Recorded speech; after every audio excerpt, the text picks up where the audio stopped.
put up a rendition, great version of James Taylor's You Can Close Your Eyes that is just a joy to listen to, and there are some great things in there. There's a couple of things I'd like to bring up that to help you fine-tune it a little bit. First of all, as usual, singing is great, and there are a lot of tricky rhythmic parts in here, and a couple of them you just absolutely nailed. All the A's with the nice little fills, whether it's that one or all those sounded great. The G ones are particularly weird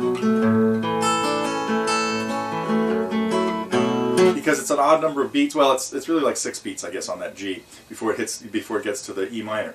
And so those are all really good. But now there are a couple of spots where you're putting in a couple of extra beats in the very beginning, and it happens almost always just before you start a verse. So I'm not sure if that's if you're just sort of regrouping and getting your bearings there. So like from the intro, when we get into, let's see, the first one, the second one, there should only be 2 beats of that A there. 1,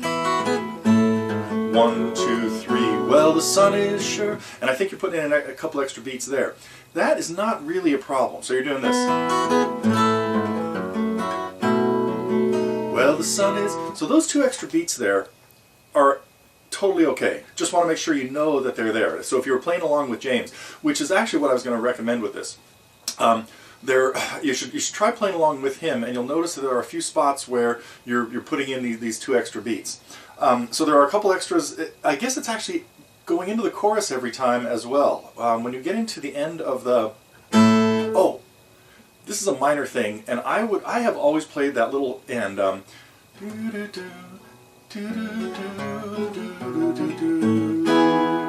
the last chord, the last word in the verse is a D, and then there's this little 2-measure follow.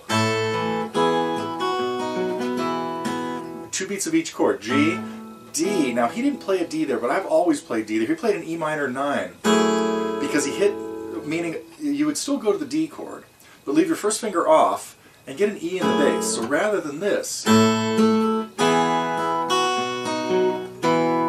want to hear this. Pretty dissonant right there. And then also right into the chorus. So close rather than so close your eyes. Anyway, so those extra 2 beats are happening in about 4 or 5 spots, going into the chorus, going into the second verse, just like in the intro, and going into the second chorus as well.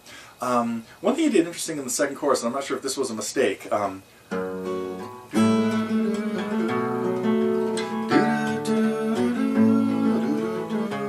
all these B minors are great.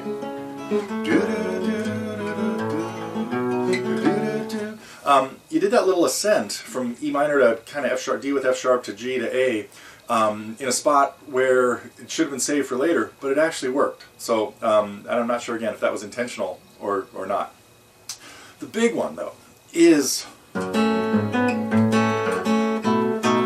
the one at the end. This timing is really tricky. This is at the end of each chorus, I guess. And what you're doing there is playing 2 full beats of each chord.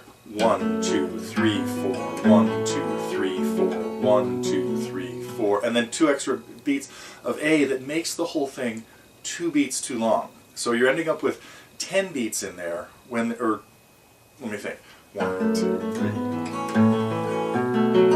Yeah, 2 sets of 4, and then another set of 2, and what you have to try to do if you're going to play it with him is the bass notes this needs to be a group of 3 beats. 1 and 2 and 3 and 1 and 2 and 3 and 1, 2. So if you count it in 3s, 1 and 2 and 3 and 1 and 2 and 3 and the second bass note comes in on the and of 2. 1 and 2 and 3 and 1 and 2 and 3 and 4, or 1, 2, then 2 beats of the A7 sus and the A. So instead of 1 and 2 and 3 and 4 and 1 and 2 and 3 and instead of sounding like this, I'll do it without the counting.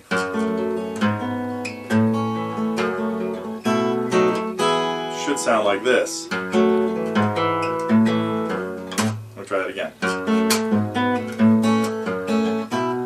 1 and 2 and 3 and 1 and 2 and 3 and 1, 2. Slower.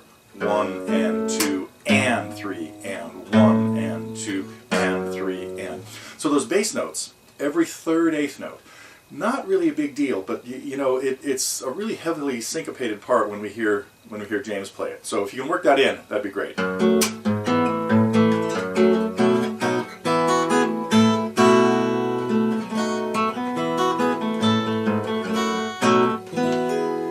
Anyway, good work, and it was really fun listening to this.